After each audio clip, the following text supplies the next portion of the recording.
let's head to the voicemail of Truth and Reason.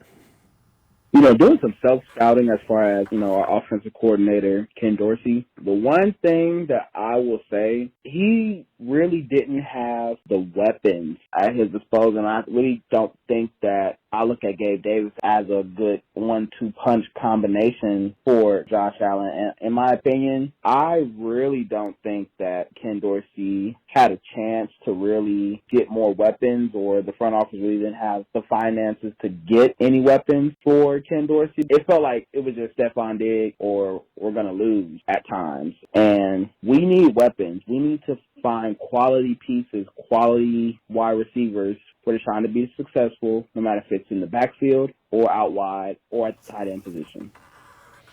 As always, appreciate all the voicemails. G. Bush, I can't argue, they had Josh Allen, Diggs, and then you're trying to piecemeal it together. But they need to give Deshaun Watson a couple of playmakers. Man, look, you look at the Buffalo Bills, and I was saying this when I watched Buffalo. If you're going to beat Patrick Mahomes in January and February, and you call yourself just counting on your quote-unquote franchise quarterback to make everybody better, and that you can field a roster full of, guys that are complimentary and one shining receiver like Stephon Diggs, you're never going to beat him. I don't know what people are looking at.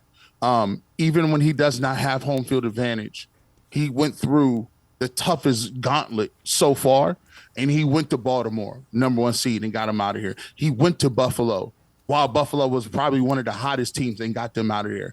You cannot afford to come out here with just one receiver and expect you to win the game. It's just not going to work. It's Mahomes, which is one of the greatest right now, moving as far as all-time quarterbacks. Andy Reid, one of the best coordinators and offensive minds.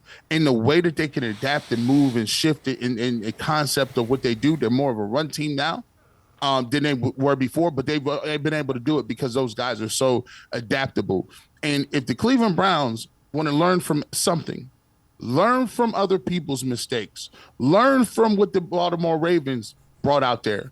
If you're going to be a running team, Baltimore, why do you only have Gus Edwards and Justice Hill? You need some better. I guess you got Odell and you got Zay Flowers, but you need something more. The Bills need something more. And if those teams are ahead of the Browns, if they need more, what do you think the Browns need? The Browns are going to need something better than that, because if you look at the quarterback play, we hope Deshaun is a top 10 quarterback, but we can't put everything on him to a point to say, all right, we're going to make sure that we think he's going to be a top 5 quarterback, and we're going to have him go out with the same roster and hopefully beat a Burrow, a Mahomes.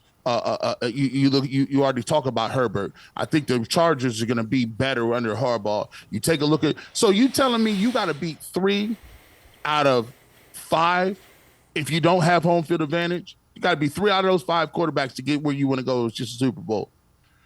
Trust me, it's Operation Stockpile. You not only need one, you need another one. Because if anything we've been taught here is watch how injuries work in the league, boys and girls. You can go from a team that looks stacked to a team that finished the season like the Browns with everybody on IR. It does you no good to think that everybody's going to be healthy. 1 or 2 of your top playmakers are going to be injured throughout the season. You just don't know who it is. So you better have an answer for it, and so you can continue to be competitive and hopefully make a run if one of those guys go down. I couldn't agree more. You need more weapons, and you need to be aggressive about it this season.